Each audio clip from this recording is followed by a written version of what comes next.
আমরা নিত্য প্রয়োজনীয় কোনো প্রোডাক্ট কিনতে গেলে আমার দেশীয় উৎপাদন প্রোডাক্ট কিনতে গেলে আমাদের মনের ভিতরে একটা সংকোচ কাজ করে যে এটা তো নির্ভেজাল হবে না, বা আত্মবিশ্বাস পাই না যে এই প্রোডাক্টটা ব্যবহার করলে আদৌ ভালো ফল পাবো কি না।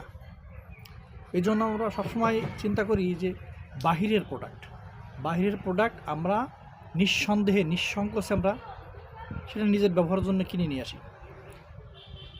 একবার ভাবুন তো যে বাহিরের প্রোডাক্ট আমরা কেন কিনতে চাই? নির্ভেজাল, একদম পিওর ভেবেই আমরা কিনি। কেন আমরা এই আত্মবিশ্বাসটা ফিরিয়ে নিয়ে আসতে পারি না যে আমার দেশীয় প্রোডাক্ট হবে নির্ভেজাল, একদম পিওর? আমরা সেরকম একটা দেশ গড়তে চাই যেন বাহিরের প্রোডাক্টের থেকে নিজেদের উৎপাদনের প্রোডাক্টটা বেশি কদর পায়, বেশি আত্মবিশ্বাসের হয়, বেশি কার্যকরী হয়, নির্ভেজাল হয়।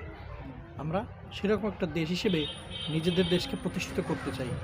আপনার কি আমার কথার সাথে একমত হইলে অবশ্যই একটা লাভ রিয়াক্ট দিয়ে যাবেন, ভিডিওটা শেয়ার করবেন, আপনাদের মতামত জানাবেন।